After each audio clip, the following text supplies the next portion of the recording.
Elle compte 25 ans de carrière parsemée d'embûches, d'obstacles, de défis toujours remportés. Joyce Fotso, rétroviseur sur un parcours de battante, de gagnante dans le gros plan.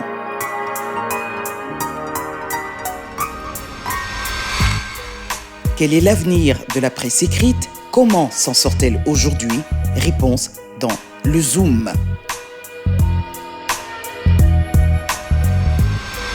Née en Côte d'Ivoire, grandie au Cameroun, l'émission radio Autoroute 494, caméra en immersion dans le making-of.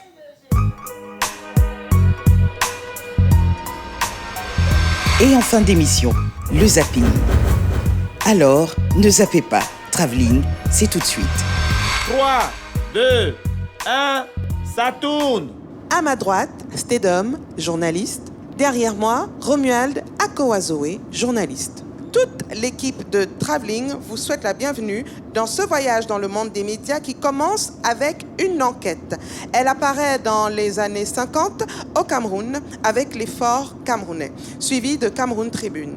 Depuis, elle a fait du chemin entre la libéralisation du secteur en 1990 et l'avènement de l'audiovisuel puis du web.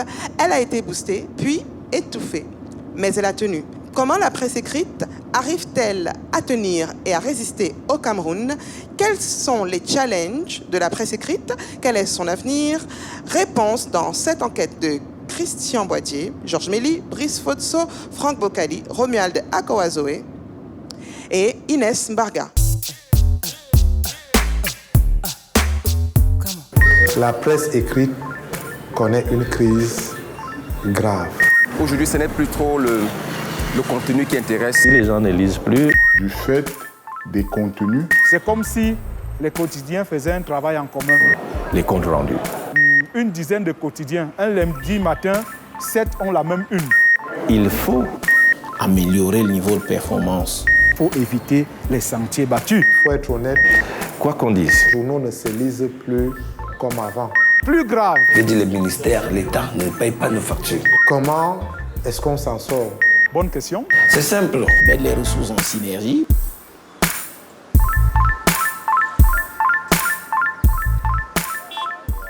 Jean-Baptiste Essomba est crieur dans la ville de Yaoundé.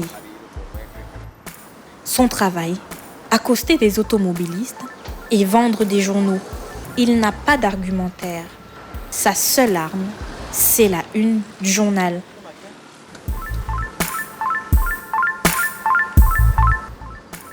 « 10 années que Jean-Baptiste exerce ce métier. Il lui reconnaît des difficultés, mais grâce à cette activité, il a pu fonder une famille et s'occuper de 4 enfants.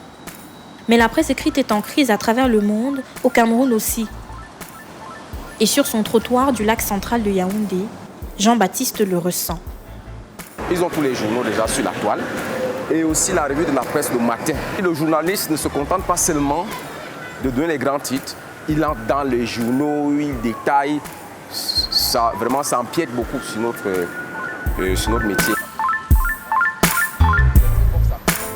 Avec une recette de 2000 francs à la fin de la journée, soit seulement 5 journaux vendus sur la vingtaine qu'il avait en stock, l'activité de ce jeune trentenaire est clairement en danger.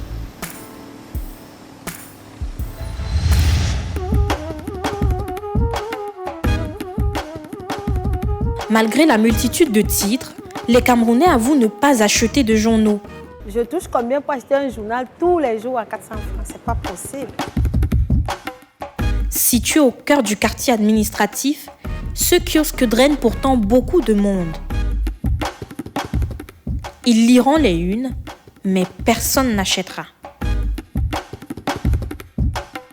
Les gens sont plus devenus des titrologues que des lecteurs de la presse. Vous voyez les gens agglutinés tout autour du kiosque, vous comprenez que c'est pas évident.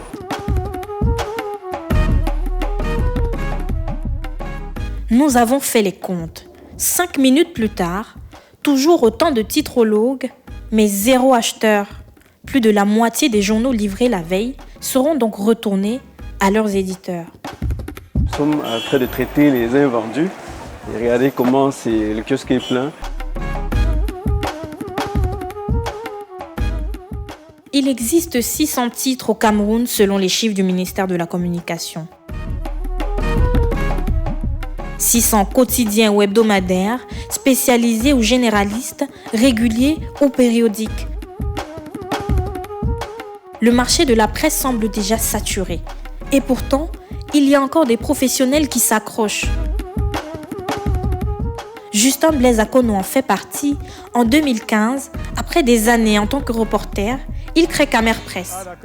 Son objectif, en finir avec un traitement de l'information trop monotone. Quand ils vont au kiosque lundi matin ou mardi matin, c'est comme si les quotidiens faisaient un travail en commun. Les orientations éditoriales sont plurielles au Cameroun, mais sortent souvent des canons du métier.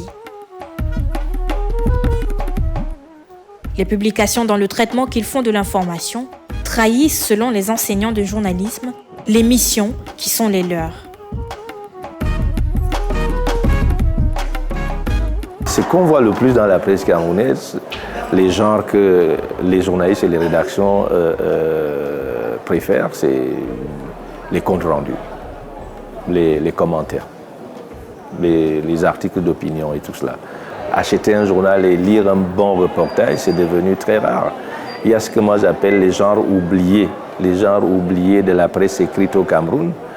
C'est justement le reportage, le vrai, l'enquête. On ne voit pas une bonne interview. Sous les grands titres, c'est du sensationnel et beaucoup de désinformation qu'on retrouve dans les colonnes de journaux. Il y a énormément de dérives. Ça concerne tous les médias au Cameroun. Et particulièrement la presse écrite parce que l'écrit reste. Et si vous allez dans les prétoires, dans les tribunaux, vous allez voir que quand on se plaint contre la presse, c'est généralement, on a un exemplaire de la presse écrite. Ce n'est pas une émission radio, ce n'est pas une émission télé.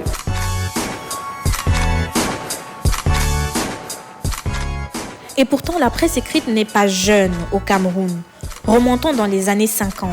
L'Effort camerounais, journal appartenant aux missionnaires catholiques, est le premier tabloïd. Puis en 1974, le gouvernement crée Cameroun Tribune. Il déverrouille le secteur quelques années plus tard, avec l'arrivée de la démocratie. Début des années 90, c'était la libéralisation et même la venue de la démocratie et l'opinion plurielle. Et tout. Les gens avaient soif d'entendre de divers sons de cloche en dehors de la presse à capitaux publics.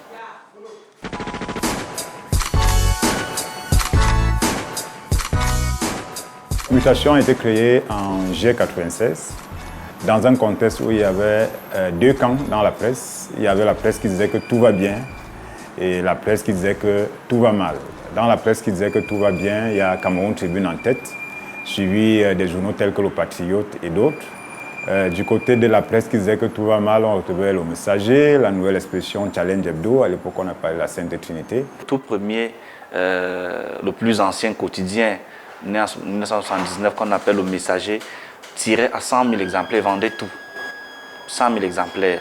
Et donc avait des revenus vraiment intéressants pour ce qui concerne seulement la vente. On ne parle pas encore de la publicité.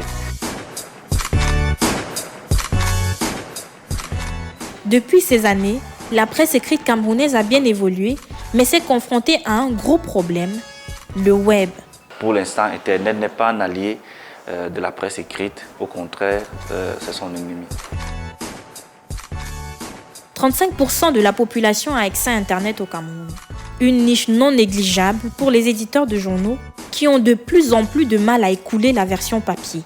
Les quotidiens se sont mis au digital et proposent désormais une version numérique à un coût moins élevé. Ne pouvant pas toucher les gens par les kiosques traditionnels, il faut réfléchir, il faut penser de manière globale à comment les toucher, avec quel contenu les toucher. C'est un de ces contenus-là que j'appelle cette plateforme e-kiosque-là. Comptez 200 francs de moins que le journal physique sur la plateforme e-kiosque. Le quotidien de l'économie est d'ailleurs un bon élève du digital.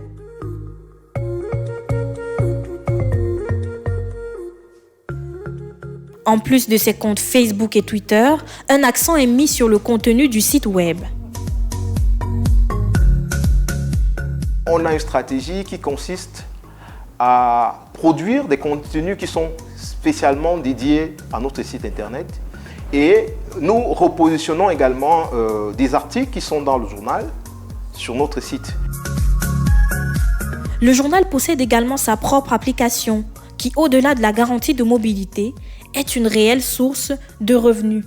L'avantage avec notre application et notre site, c'est que ça nous permet de connaître le profil de ceux qui nous lisent. Le deuxième avantage, c'est quoi? C'est que vous remarquez également qu'avec le numérique vient également avec ses perversions. Par exemple, le partage, j'appelle ça le partage sauvage des PDF.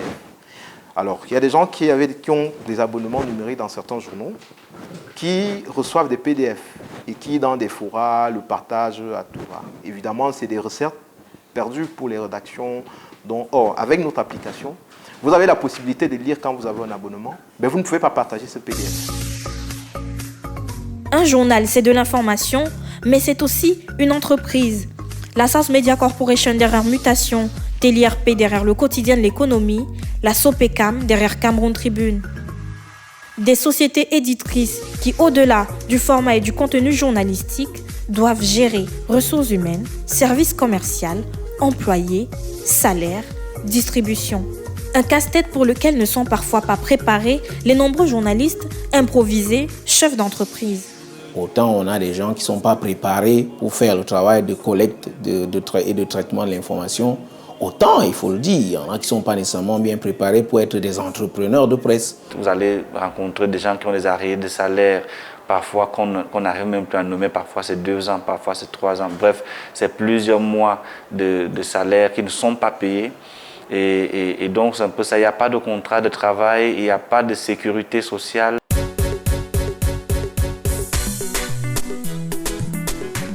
Au journal Intégration, on semble avoir compris qu'un bon management est le levier d'une bonne entreprise. Nous arrêtons un budget de fonctionnement. Nous connaissons les charges fixes, nous connaissons les charges variables, nous connaissons nos postes de recettes et nous savons comment gérer. Mais nous faisons très attention au recrutement. Pour revenir au salaire, je dis souvent à mon équipe, je préfère avoir une rédaction avec 5 journalistes qui mouillent le maillot et qui travaillent comme si on était 15 ou 20. Je sais que je peux payer et eux, en retour, ils font l'effort de travail pour 3 ou 4. Le son de cloche est le même dans toutes les rédactions. L'équilibre entre les recettes et les dépenses pose problème. C'est que le modèle économique de la presse écrite camerounaise a du mal à se réinventer. Les postes de recettes habituels sont désormais lourds à assumer pour les managers. Ils doivent gérer les loyers, les impôts, les factures d'électricité, les factures d'eau, la couverture sociale. Mais en plus de ces charges fixes, il y a les impressions, les transports, les salaires. Face à ces postes de dépenses, seule source de revenus, la publicité, les ventes, les abonnements. Même quand on a la volonté de payer régulièrement le personnel, on est confronté à un autre type de pression. Il faut bien qu'on imprime, il faut bien qu'on paie le loyer, il faut bien qu'on subvienne à toutes les charges de l'entreprise. Prenons le cas des annonceurs qui représentent parfois jusqu'à 75% des recettes d'un journal. Avec la baisse des ventes, la presse écrite ne peut compter que sur l'argent de la publicité.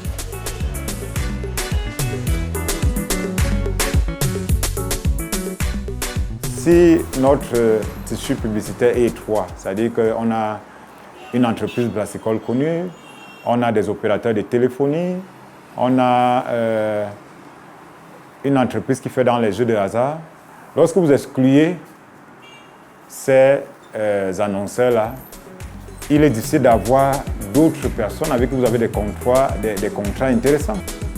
Certaines entreprises ont donc décidé de se réinventer pour générer des revenus, réinjecter de l'argent et assurer les charges pour en finir avec la précarité. Aujourd'hui, nous ne restons plus seulement en contact avec les grandes entreprises, avec les grandes structures. Nous avons décidé d'aller vers les petites et moyennes entreprises parce qu'on a eu tendance à un moment donné à rester uniquement sur les grands annonceurs. Et puis dans ce casse-tête, il y a la très disputée aide gouvernementale à la communication privée. Quelques millions distribués, boudés par certains et arrachés par d'autres. L'appui de l'État que certains trouvent résiduel, mais qui est là, qui existe, mais qui demande, et ça c'est l'avis du ministre de la Communication lui-même, qui demande à être mis à niveau pour quantitativement tout au moins, pour retrouver le niveau de certains autres pays, de certains pays. Mais ce que je tiens à dire à cet égard, c'est que nous ne sommes pas non plus les moins bien classés en la matière. Nous aspirons à regarder plus haut, mais effectivement, nous ne sommes pas si mal classés. Nous ne sommes pas les derniers de la classe. La presse écrite camerounaise connaît de mauvais jours, mais fait encore rêver.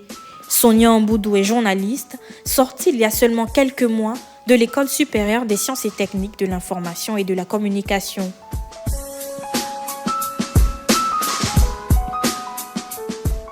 Je vais vous avouer que quand j'entrais à l'ESTIC, je ne voyais vraiment pas la presse écrite. Moi, je voyais toujours radio, télé.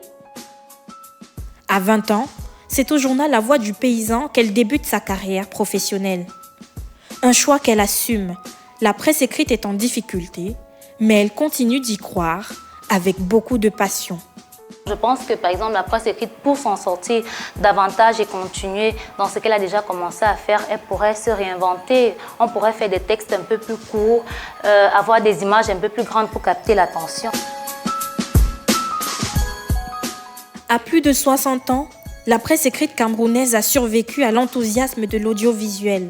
Elle courtise désormais le web, son rival d'il y a quelques années encore. Parce que lorsque le public a fini de regarder la télé, de s'informer à partir de la radio et sur Internet, il a besoin de plus d'informations, d'entrer en détail pour pouvoir connaître quelles ont été les causes, les conséquences et tout d'un fait par exemple. Là, il est obligé d'avoir recours à la presse écrite et c'est à ce niveau que la presse écrite demeure éternelle pour moi parce qu'on a toujours un public qui désire aller en profondeur de la chose. Donc je ne pense pas que l'émergence d'Internet et tout mettront un terme à la presse écrite.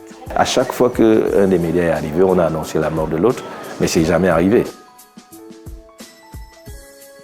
Aux professionnels de trouver des astuces afin d'éviter la mort, longtemps pronostiquée, du journal papier. Je ne mourrai pas, oh, je vivrai. Je ne mourrai pas, oh, je vivrai.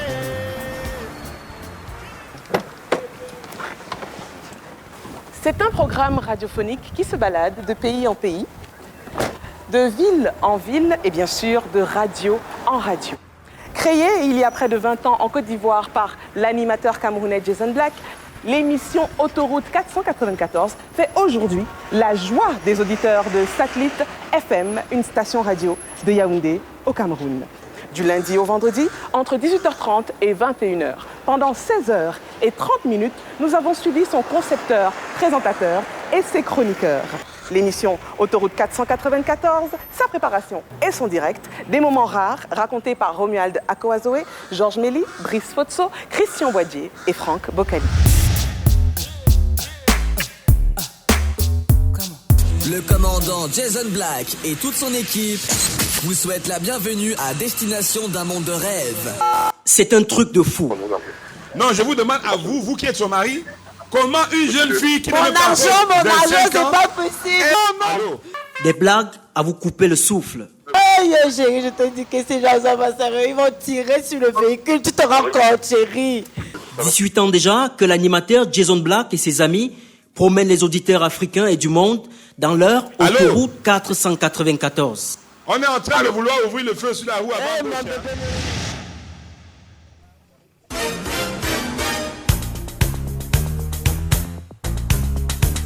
Nous les avons suivis un jour entier sur Satellite FM à Yaoundé. Comment est né ce concept radiophonique? Qu'est-ce qui fait son originalité? Comment est-il fabriqué au quotidien? Allons à la découverte d'une émission festive, unique, adaptée à toutes les radios.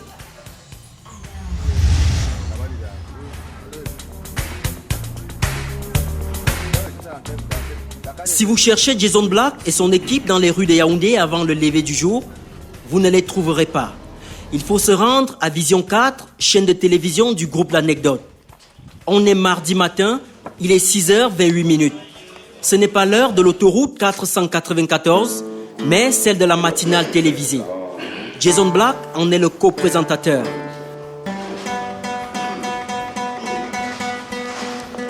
Je t'ai bien dit que nous, il fallait qu'on démarre le milieu d'image.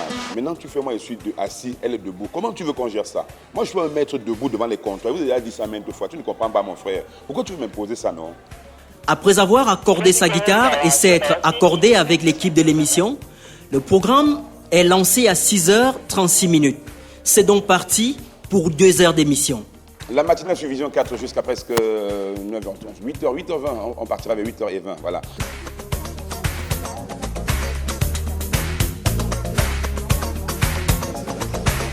On peut l'applaudir, merci. À la fin de la matinale, Jason Black pense déjà à son émission Autoroute 494.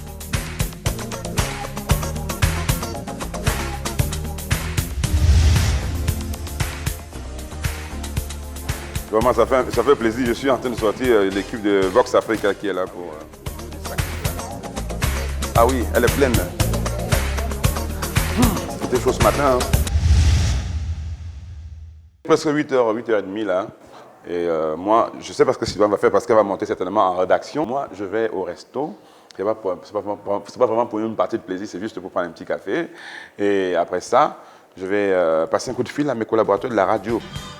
Merci, à ce soir.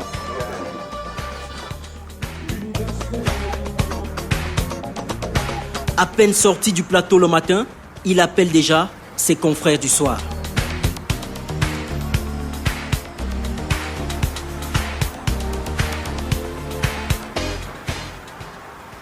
Ah, bonjour Luciane, voilà. Oui.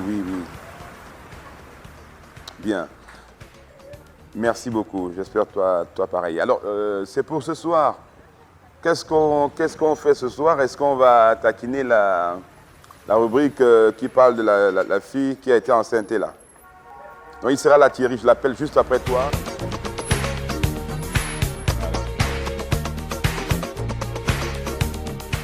Oui, bonjour Thierry. Voilà, c'était pour ce soir, pour savoir si tu es prêt à jouer le policier d'abord. Ça marche. Et on termine par la drague. C'est parfait pour ce soir. On se prend dans l'après-midi pour préparer tout ça. Merci.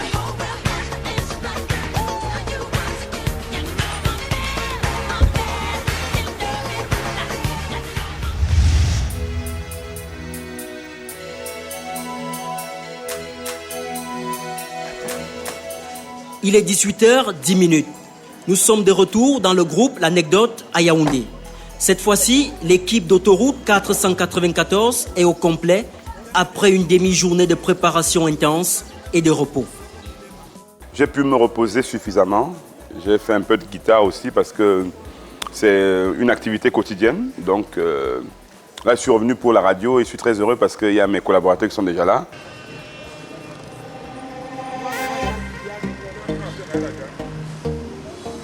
Mais avant de se produire sur Satellite FM, Jason Black et ses amis se redonnent des forces avec du soya, une spécialité locale et populaire de viande grillée à l'air libre. Une convivialité qui correspond à la nature de cette émission, qui s'est adaptée au fil du temps et des sociétés. Ce concert est né je crois, en 2000. Hein. Ça doit être fait maintenant. On est en 2018 ans. À Abidjan, en Côte d'Ivoire, j'ai commencé avec ça là-bas. Des canulars. Donc j'appelle des gens, ils ne savent pas, ils sont pas à leur insu, quoi. Et puis je commence à les emmerder un peu. Donc ça a bien marché à Abidjan, sur Radio ATM, sur Nostalgie et sur City FM. Et plus tard, je suis revenu au Cameroun. Et j'ai commencé cette émission-là en 2002, je crois, hein, si ma mémoire est bonne, à RTM. RTM, oui, à Douala. Et ça, c'était toujours le même concept. Des gens montaient à bord. De temps en temps, on appelait quelqu'un. Et plus tard, je suis parti à Suite FM avec cette émission-là. Elle a beaucoup tourné, hein, elle a beaucoup tourné. Pour moi, c'est de la radio-réalité, quoi, en fait. Il faut que celui qui écoute sente qu'on lui envoie quelque chose, quoi. Là, il reçoit. Yeah, comment papi? Thank you, sir. Bon, inside. Bonsoir.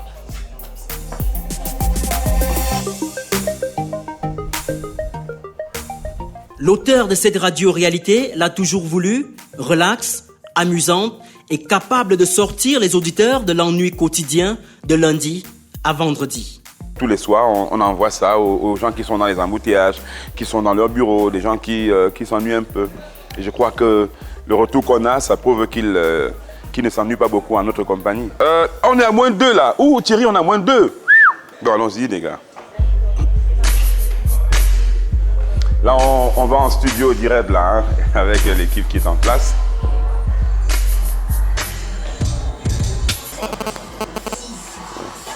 Je m'occupe de tous les effets spéciaux personnellement pour ne pas déranger parce que je peux avoir besoin d'un élément spécial et il faut que je l'ai sous la main. Donc, il faut piloter ces appareils et être aussi avec les acteurs de l'émission. L'émission débute donc à 18h35. Ce soir, beaucoup d'activités sur l'autoroute 494 avec évidemment Bienvenue Bombay à la réalisation, Indris Mbarga à la mise en onde. On est ensemble jusqu'à 21h, on l'a dit. Et dans un petit moment, on va caracoler. Merci. Voici Thierry Fa. C'est lui. Oui. On veut rentrer là, s'il vous plaît, Thierry Fa. Il va rentrer là.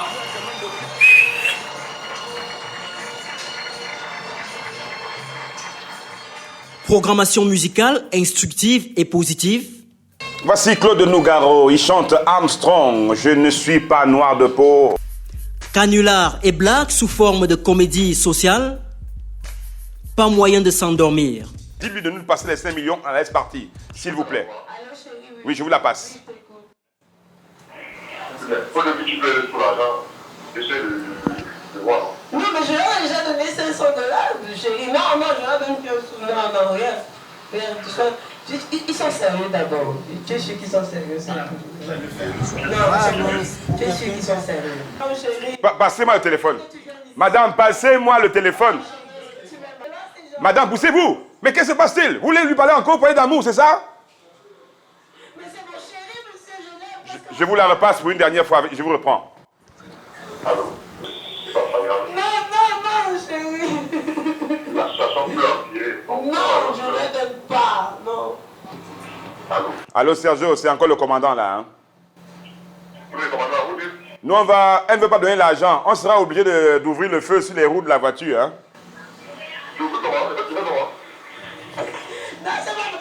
Madame, poussez-vous. Je vous dis que nous allons... Oui, allô? Laissez-moi parler à votre mari, non? Allô? Oui, je vous écoute, monsieur Serge. Elle ne veut pas donner l'argent. Nous, on va tirer sur la roue de la voiture.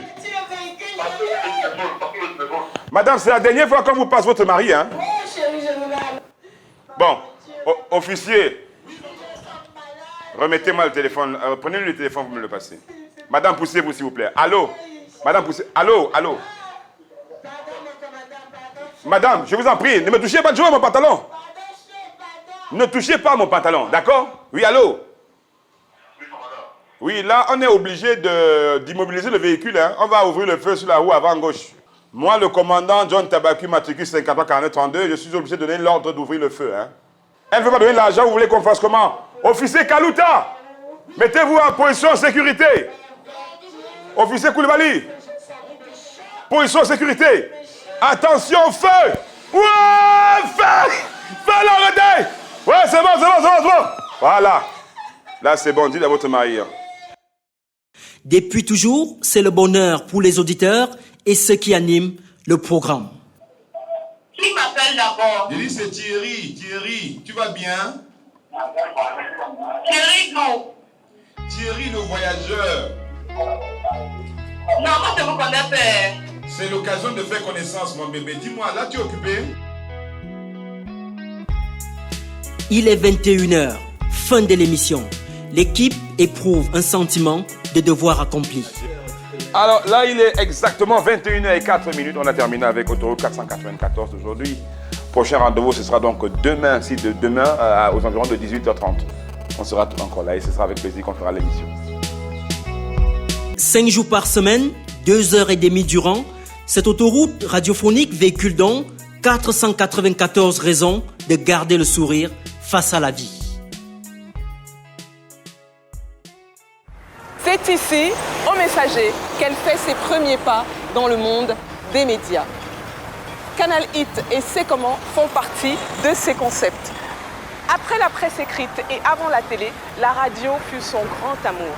Elle a été directrice des programmes et est aujourd'hui coordinatrice de l'unité de Canal 2 Production. Normal, 25 ans de carrière non-stop dans le monde de la communication, qui connaît son beau visage et ses beaux programmes. Pour en arriver là, il a fallu braver plusieurs obstacles pour exister et se faire un nom. Joyce Nankam, aujourd'hui Joyce Fotso. À la maison, au bureau, au studio, dans son véhicule, elle se livre à nous. Reportage exclusif de Franck Bocali, Christian Boisier, Brice Fotso, Georges Mély et Romuald Akowazoé.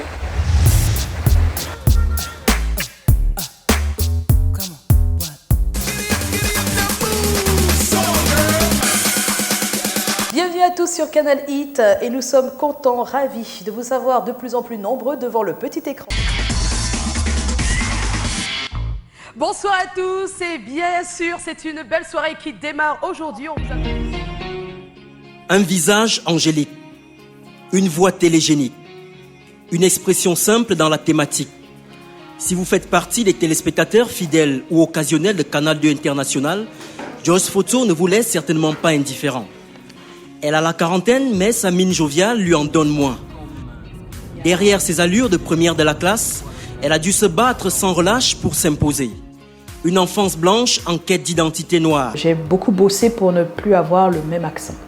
Une adolescence bousculée par la crise économique et ses douleurs. Tu peux rentrer chez toi, il n'y a pas à manger. Tu manges du tapioca. Une vocation d'animatrice audiovisuelle en concurrence avec les études de droit et d'action commerciale. Quitter à quoi ? Tout le temps pour l'université de droit là, à des moments, des heures qui ne sont pas toujours les heures de cours, j'arrivais pas à gérer. Le besoin permanent de prouver sa légitimité professionnelle en tant qu'employé de son mari. Ils estimaient que je suis là parce que je suis la femme de... Un succès médiatique au prix de multiples frustrations et sacrifices. Je me souviens de comment elle a été chassée de RTM. Une envie de donner de l'espoir à des jeunes sans repère en les formant. Vraiment, de tout ce que je sais, je l'ai appris avec, par, grâce, Joyce. Entre son bureau, son trajet de route habituel et son domicile conjugal, Joyce Fotso nous raconte le quart de siècle d'exploits de Jocelyne Nankam.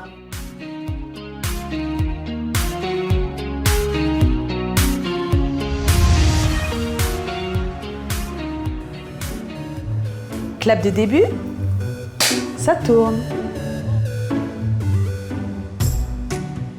C'est une acharnée du travail bien fait, une obsédée de la ponctualité. C'est la même rigueur depuis près de 25 ans de métier. Ici à Canal 2 International, dans son esprit, son emploi de temps est clair. De lundi à vendredi, entre 11h en matinée et 20h en soirée, pas de repos. Son bureau est parsemé de multiples projets de documentaires, de reportages et de publi-reportages de Canal 2 Production, la nouvelle unité de production audiovisuelle dont elle est la coordonnatrice. À cela s'ajoutent les missions d'information et de divertissement qu'elle doit préparer et présenter 5 fois par semaine avec ses équipes. Mais ces multiples responsabilités ne lui ont jamais fait oublier ses origines, celles d'une Balungu des hauts plateaux de l'ouest du Cameroun, née un 21 avril 1977 à Paris 12e, en France. Jocelyne Nankam d'abord, c'est le nom que j'ai eu dès ma naissance. Et je suis juste un enfant qui est né malheureusement loin de son pays, qui a eu une enfance assez spéciale. J'étais très proche, moi, de mon papa par rapport à ma maman. J'ai grandi avec eux dans la grande rigueur de mon papa et pas la passivité de ma mère. 7 ans après sa naissance, la famille rentre au Cameroun à Douala. Mais ce retour au berceau de ses ancêtres lui révèle son identité africaine. Un choc. C'est quand on arrive définitivement que je constate d'abord que je suis noire. Et ensuite, oui, à 7 ans, c'est bizarre, oui. Je constate que je suis noire et qu'il y a des noirs comme moi qui ont aussi leur pays, j'ai commencé à comprendre beaucoup de choses et j'ai grandi dans une ambiance plutôt bon enfant. Je suis l'aînée d'une famille de 6. J'ai toujours été pour mes sœurs et frères un modèle. J'ai toujours été celle qui devrait montrer l'exemple. Je pense que mon père a tout fait pour que ce soit comme ça. Seulement, la petite Camerounaise qui vient d'Europe a un autre choc. Affronter les moqueries de ses camarades à cause de son accent occidental. J'avais un accent un peu différent des autres. Et je dois dire que c'est le premier hic de mon enfance avec le choc des cultures parce que non seulement ça, Madame Djoki, qui était la maîtresse au Coem Inter 1, elle me prenait toujours au début à la rentrée pour lire, pour faire la lecture. Et sincèrement, je prenais ça des fois comme un geste de moquerie parce que justement, ce qui se passait, c'est que dès que je lisais, tout le monde se mettait à rigoler et je me sentais très mal. Donc j'ai beaucoup bossé pour ne plus avoir le même accent. Après cette période d'adaptation, en pleine étude secondaire, une galère frappe à la porte familiale, la crise économique. Face à cette situation pénible, seule la fierté et les valeurs éducatives de papa et maman permettent de tenir bon. Arrivé au lycée Jos en classe de 4e, la crise économique commence. Et je pense que les problèmes de mon père sont devenus mes problèmes. Donc ça m'a fait traîner, parce que j'ai traîné en 3e, j'ai traîné en première, j'ai traîné en terminale, pour après me retrouver à l'université de Douala, toujours sans argent. Et en même temps que j'étais à l'université, il faut dire que je faisais aussi beaucoup de choses à côté. Parce qu'à partir de la classe de 3e, je n'avais même plus de livres. J'allais en classe avec mes cahiers, quoi. C'est-à-dire que tu es là, tu as l'habitude d'avoir des choses, et puis finalement, tu n'en as plus. Plus rien. Mais quand je dis plus rien, et les gens ne se rendent pas compte, c'est vraiment rien. Hein. C'est-à-dire que tu peux rentrer chez toi, et il n'y a pas à manger. Tu manges du tapioca. Donc imagine un enfant qui a grandi en France, qui arrive dans un quartier qui est Youpé, où il n'y a pas de lumière, mais ton père a un groupe électrogène, c'est presque le seul qu'il a dans le petit quartier. Ça a été une école, cette période de ma vie. J'ai fait le feu de bois dans un parking qui était réservé à une voiture. J'ai marché carrément du lycée jusqu'à la maison, du lycée de Newbell jusqu'à Youpé, je marchais.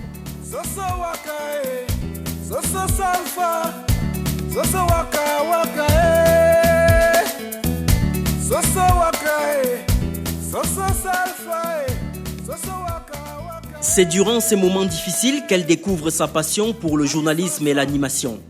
Au lycée, elle prend conscience du pouvoir de sa voix et de sa plume. Très tôt, grâce à ses talents, son argent de poche est garanti. En seconde, ce qui se passe justement, c'est que j'entre dans le monde des médias. Blaise Nana, qui était avec nous au lycée de Newbell, il me permet, via un concours de la meilleure lecture journalistique, il me permet de faire mon premier papier. Et l'ayant fait par téléphone, je me retrouve directement le même soir, la même après-midi, à la FM 105. Et là, j'ai vu donc Jacques Locmont, que j'avais eu au bout du fil. En même temps, je suis dans les activités culturelles de l'établissement, et en même temps, je vais à la radio tous les mercredis. Et j'allais des fois à pied en plus. À un moment, on demande ma voix pour les spots et tout ça. Et c'est ça qui me permet d'aller à l'école. Ça m'a aidé de la classe de seconde jusqu'à ce que je suis devenue aujourd'hui. C'est-à-dire qu'avant que je ne sois indépendante, je me suis prise en charge moi-même. Je donnais aussi de l'argent à ma mère. Puis, à l'instar des jeunes de son âge, elle poursuit des études universitaires. Seulement, en faculté de droit à l'université de Douala, où elle est inscrite, elle est rattrapée par sa passion pour la communication. Même ses études en action commerciale n'y résistent pas. Ainsi, cette fois-ci, c'est décidé, cette passion deviendra sa profession. Étant au Messager des jeunes déjà, Melvin Akam, le rédacteur en chef du Messager à l'époque, me dit d'intégrer la grande maison Messager finalement. Et avec les cours que j'avais à l'université de Douala, qui était Aqua, tout le temps pour l'université de Douala, à des moments, des heures qui ne sont pas toujours les heures de cours, j'arrivais pas à gérer. Moi, je dois dire la vérité. Donc après 2 ans, j'ai laissé tomber. Et je me suis dit, ok, l'argent que j'ai avec les spots publicitaires, parce que je commençais à en avoir vraiment beaucoup, on nous donnait 75 000 quand on faisait un seul spot à l'époque. Ça m'a permis à un moment d'économiser et de payer mes études en action commerciale. Voilà comment je trouve un palliatif. Mais c'était sans compter que ce serait très difficile. Dès lors, elle ne cessera plus jamais de grimper dans le monde médiatique. Par exemple, dès 2001, elle grave son nom en lettres d'or dans l'histoire de la chaîne de radio RTM. Et avant que Tom Yoms n'ouvre sa radio, moi je suis attachée de presse du groupe Bantu Possi. C'est moi qui fais toute leur promo dans les radios et tout ça. Et Tom, à un moment donné, en avait marre de l'argent qu'il envoyait pour la promo, parce qu'il estime que s'il ouvre une radio musicale, ça va lui permettre de baisser les coûts au niveau de la prod, parce qu'il va mettre tous ses produits, toutes les productions qu'il fera dans sa radio. Et il dit, ça se passe comme ça de l'autre côté, je ne vois pas pourquoi ça ne devrait pas se passer comme ça ici. Il ne savait pas que je faisais de la radio, puisque quand il me connaît, je suis au Messager. Donc il m'a fait tester les micros comme ça, dis quelque chose, je veux voir si ça marche et tout.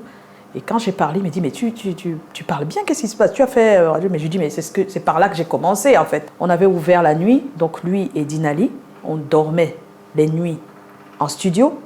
Je venais le matin les relayer jusqu'à 14h, c'est juste pour mettre les disques. Hein.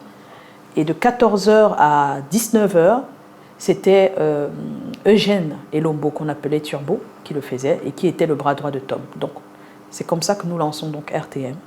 La première radio musicale et la première radio privée de Douala. Première radio musicale du Cameroun et première radio privée de Douala. Et ça marche tellement que ça nous dépasse. Après 2 semaines, on a des annonceurs qui veulent directement être... Là, on était déjà en janvier, il y avait la CAN qui devait lancer. Donc les annonceurs disent, il n'y a que votre radio qu'on écoute dans la ville. Donc on a été obligé. Notre première émission est une émission sponsorisée.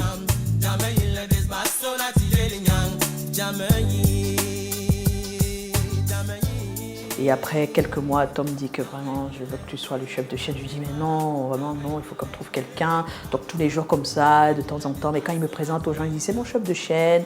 Et finalement, de fil en aiguille, à un moment donné, j'étais obligée d'accepter. Et c'est comme ça que je deviens, donc, à 25 ans, le plus jeune chef de chaîne du pays.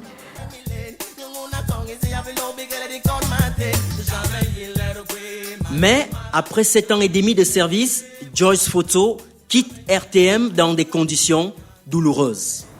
Je me souviens de comment elle a été chassée de RTM. J'ai dit chassée parce que je n'ai pas dit qu'on l'a poussée à partir. Mais moi, ce n'était pas comme ça qu'on devait remercier quelqu'un avec qui on a cheminé et qui ne demandait qu'à rester. Déjà en 2007, décembre 2007, on a une mauvaise nouvelle, c'est que Tom Yoms décède. Je pense que ça a été une cassure pour nous tous, une grosse cassure. Et puis en même temps, Dinali décide d'ouvrir sa télévision.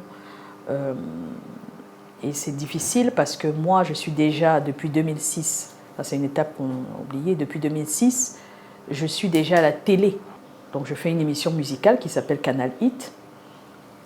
Depuis 2006, elle a besoin de moi à la télé. Mais je suis déjà sur une télévision.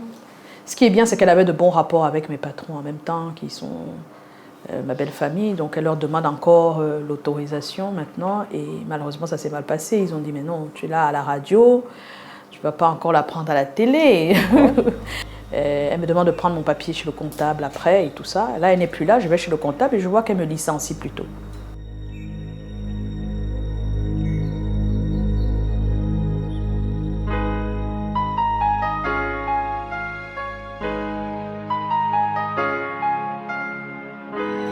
Étant mariée à mon ami Eric Fotso, qui est directeur de Canal 2, elle est restée à RTM et RTM. Elle est restée dans le projet de Mme Dinali et Tom Yoms. Tom est son père un peu dans ce couloir-là. J'ai beaucoup apprécié ça. Et elle faisait son métier avec beaucoup d'abnégation. C'est-à-dire, on ne pouvait pas imaginer qu'elle était l'épouse d'un concurrent à la chaîne. Elle est restée professionnelle. Joyce Photo poursuit donc sa passion au sein de la télévision Canal 2 International. Or, entre-temps, elle est déjà l'épouse du directeur général de la chaîne. Ainsi, à cause de ses liens amoureux, elle fait face à diverses critiques qui remettent en cause ses talents professionnels propres. Alors j'arrive à Canal 2 en 2009. Déjà, comment j'arrive? Parce que ça ne se passe pas comme ça. Ah non, je suis à la maison et ça a été très mal vu par ma belle famille. Parce que je ne suis pas venue, quand même, je ne suis pas venue. Mais c'était un peu comme tout le monde, pour eux c'était logique. Mais comment? Si elle n'est plus... s'il n'y a plus de boulot, elle doit venir vers nous. Mais non, j'ai préféré que ce soit l'inverse, qu'il me le propose. J'intègre la maison et qu'on me dise, d'accord, tu vas t'occuper de tout ce qui est divertissement et programmation musicale sur la chaîne. Donc en même temps que je fais mon émission Canal Hit, je m'occupe de toutes les émissions de divertissement, j'en crée, je peux dire que j'incite à la création aussi. C'est la même année qu'on a créé Télé en Fête, qui a été un succès. Coucou à Bojiko. Il y a des gens qui ne savaient pas d'où je viens exactement. Il y a des gens qui ne savaient pas ce que j'ai fait, qui ne connaissaient pas mon passé. Ils estimaient que je suis là parce que je suis la femme d'eux. Et ça a été un combat perpétuel de me prouver que je ne suis pas là parce que je suis la femme d'eux.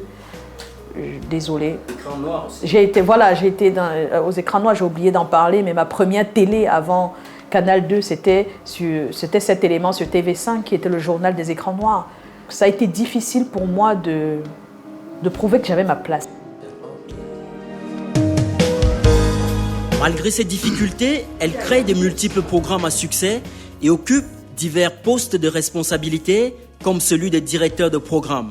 Là aussi, les critiques ne l'épargnent guère. Il y a eu toujours des appréhensions parce qu'on estimait que j'ai double casquette. Je suis en même temps une présentatrice télé et en même temps je juge des programmes des autres.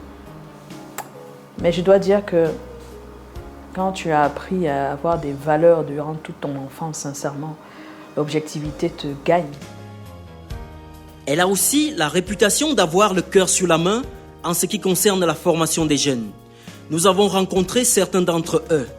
Tous parlent d'un modèle d'animatrice talentueuse, rigoureuse et généreuse. En premier, j'entre en contact avec sa voix. Je l'écoute sur RTL. Je pense que c'est entre 2004 et 2006. Sincèrement, je suis fasciné. Je suis tombé d'émerveillement pour la voix que j'ai écoutée à la radio et je ne suis pas sûr de m'en être remis depuis, honnêtement. Sur le plan humain, je pense que c'est quelqu'un qui sait reconnaître la valeur des gens. Elle leur donne la place qu'ils méritent dans la plupart des cas et elle aime l'humilité. Vraiment une grande partie de tout ce que je sais, vraiment de tout ce que je sais, je l'ai appris avec, par, grâce, Joyce. Ça me tient à cœur parce que j'ai aussi eu du soutien. Et à l'époque, c'était un soutien alors qu'on leur demandait de ne pas nous soutenir. C'est-à-dire que la hiérarchie interdisait à chaque fois. À chaque fois, on affichait à la FM 105 une note pour dire que plus de collaborateurs extérieurs. On a passé notre temps à venir, être chassés. Et Jacques Locmo est le seul, en tout cas pour moi, qui nous soutenait, mais il allait à fond. Il était même prêt à perdre son travail pour. On nous chassait, on n'avait pas de table pour écrire, on écrivait dehors sur les capots de voitures. Il faut demander à Martin Camus. On n'avait pas, c'était assez exceptionnel. Et moi, dès que j'ai eu la chance d'être chef de chaîne à RTM, je me suis dit, ah ben non, avec nous, il ne faut pas qu'on fasse la même chose aux jeunes.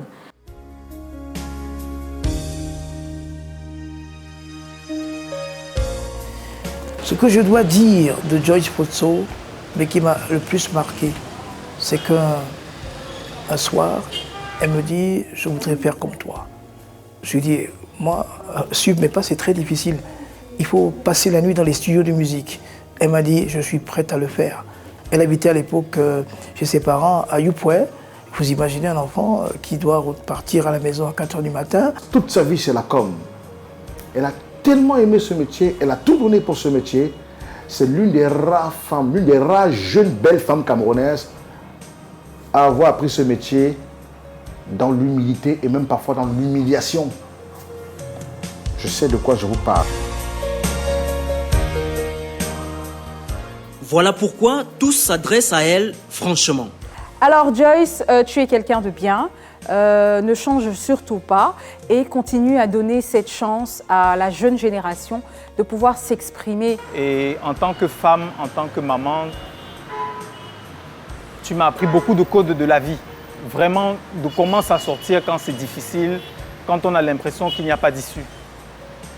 Jocelyne Lancam, je t'appelle par le nom par lequel je t'ai connu. Ce que les gens pensent de toi n'est pas ta réalité. Ta réalité, tu la connais, tu la vis. Je sais qui tu es. Reste comme tu es. Ne change pas.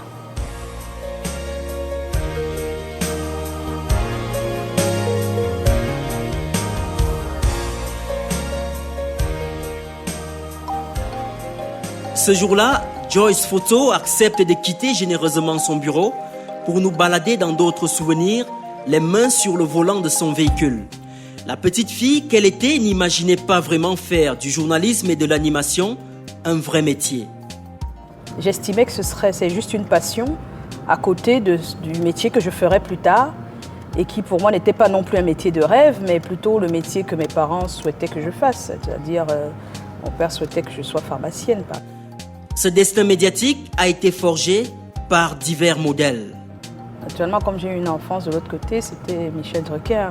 Quand j'arrive au Cameroun et que la télé lance 2 ans après, eh bien, j'ai Odette Doumbé en premier. Et puis par la suite, s'est ajouté Sally Messiot, Denise Epotet, je pense que c'est les 3. Mais en animation, j'ai beaucoup aimé la manière qu'avait Folie d'Iran. Puis par la suite aussi à la radio, il y a eu Léonard Châtelain. Au quotidien, elle s'informe auprès de divers supports médiatiques. On a un nouveau programme le matin sur Suite FM, donc je fais la veille. Voilà, ça commence. Je fais la veille en fait. Mais le matin, pendant que je roule justement, je suis sur Jambo Radio. En télévision, naturellement, je suis énormément sur Canal 2 parce qu'il faut regarder, voir ce qui ne va pas, ce qui ne marche pas. Et puis après, un peu sur la CRTV. Mais là, c'est plus pour les informations, hein, des fois, la CRTV. Mais je suis folle de TF1, moi. Parce que j'estime qu'ils ont trouvé le juste milieu entre l'information et le divertissement. Je ne lis plus les journaux. Peut-être parce qu'à force d'être dans la profession aussi, ça m'a... Il y a des choses qui m'ont malheureusement...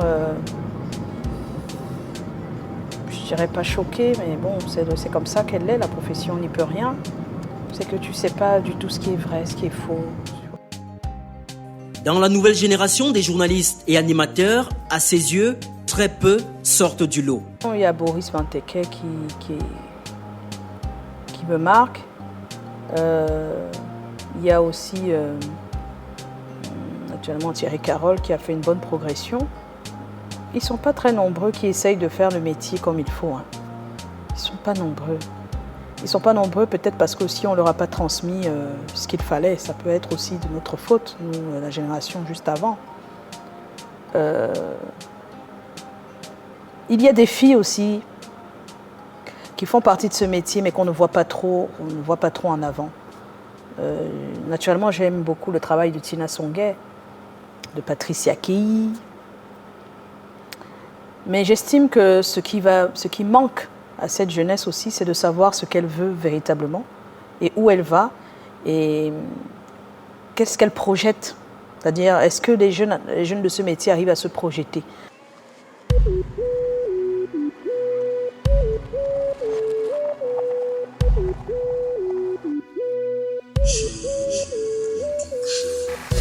La célébrité ne l'a jamais dérouté des valeurs apprises dans l'enfance comme celle de la noblesse de la vie familiale. Ainsi, à la maison, Joyce Photo devient la manager aimante d'une famille nombreuse. D'ailleurs, sa rencontre avec son mari peut inspirer toute une émission consacrée à l'amour.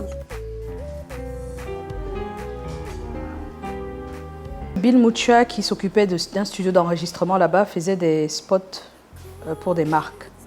Et comme j'étais toujours, les gens m'approchaient toujours pour ma voix, il m'avait appelé pour un spot qu'il montait, un spot audio. Et je suis arrivée au studio Il était là, il m'a fait entrer parce que j'avais pas de temps. Donc je suis entrée en flèche et je suis ressortie en flèche. Naturellement en disant bonsoir en entrant et en disant au revoir en repartant. Bon, et j'avais pas fait attention, mais Eric était là. On s'était revus chez Joyce, qui était aussi un studio d'enregistrement. Je traînais beaucoup dans les studios d'enregistrement et qui faisait aussi des spots. C'est vrai qu'au début, on ne se dit pas qu'on va être ensemble, donc on discute, de temps en temps, resto, tout ça, mais jusque-là, moi qui suis quelqu'un de très... Comment je peux dire? À l'époque, vous savez, quand vous êtes chef de chaîne du radio qui marche, en plus vous êtes une femme, il y a beaucoup de gens qui viennent vers vous, vous ne savez pas toujours pourquoi, vous dites que c'est peut-être parce que justement vous êtes connu, et point quoi. Donc je pense qu'au début, je l'ai mis dans cette même liste de personnes qui, bon, sont contentes de discuter avec moi, point. Puisque de toutes les manières, ce n'était que de la discussion, il n'y avait rien d'autre. Et même quand on était au resto, il n'était pas en train de me faire véritablement la cour. Bon, quelqu'un d'autre prendrait ça comme ça, mais moi, non. En fin 2004, on commence à beaucoup plus se voir et à beaucoup plus échanger. Et ça nous rapproche d'une certaine manière, je pense. Et donc... du jour au lendemain, ça s'est fait, on s'est retrouvés ensemble jusqu'à aujourd'hui.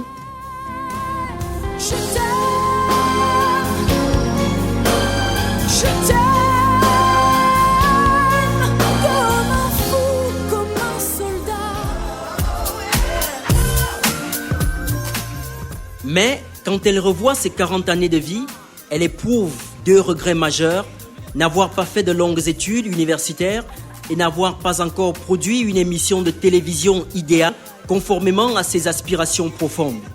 Malgré tout, son avenir reste ouvert. Créer sa propre entreprise de communication, écrire d'autres concepts d'émissions novatrices, publier des livres inspirants. Si ses projets sont si nombreux, c'est parce qu'elle a foi en la vie. Je trouve que chacun a sa chance, chacun a son étoile, mais en même temps il faut être patient et psychologiquement averti, en se disant que mon étoile brillera un jour pour qu'elle brille finalement. Mais si on passe le temps à être pessimiste, à penser que tout va mal, tout est rien, on n'a plus rien, on ne sera rien, mais on va être rien du tout dans notre tête, quoi. Je pense qu'il faut penser qu'on peut être meilleur pour que le meilleur arrive.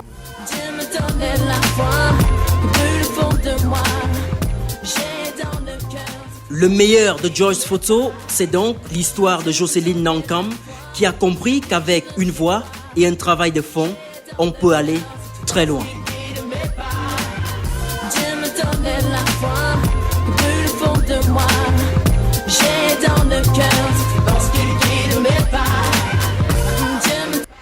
Je suis Joyce Fotso, c'était Travelling, j'étais le gros plan. Merci et à la prochaine.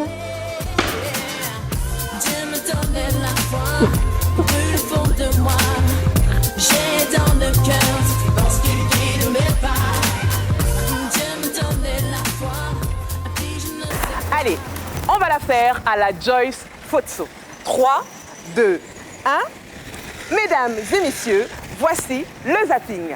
Magnéto.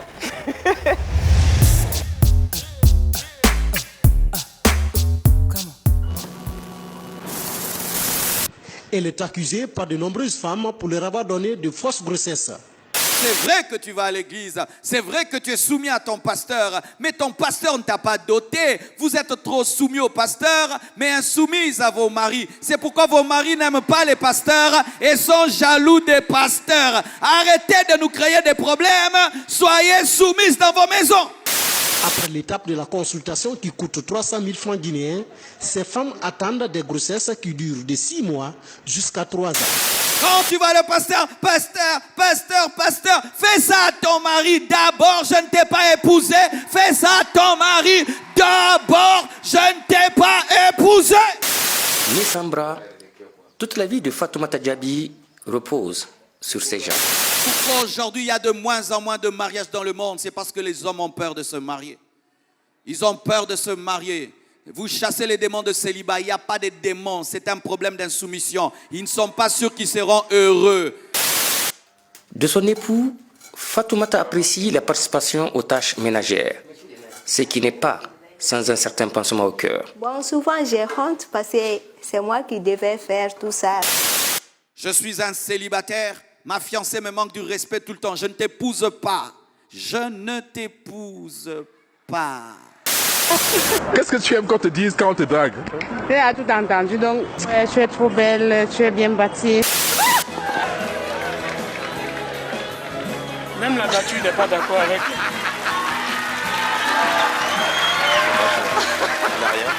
Ça va mon cœur. Ça va. Ah ben voilà, j'ai déposé les clés. On est en plein dans une histoire d'amour. J'ai déposé les clés à l'endroit où tu sais. À ma droite, nous avons Francis Moukam, le chef monteur de Travelling. Derrière lui, nous avons Georges Méli, notre cadreur. Derrière moi, Brice Fotso, notre chef opérateur. Et au milieu, Christian Boadier, notre troisième caméraman. Toute la Travelling Team est heureuse de vous avoir compté parmi ses téléspectateurs pendant ce voyage dans le monde des médias qui tire vers sa fin.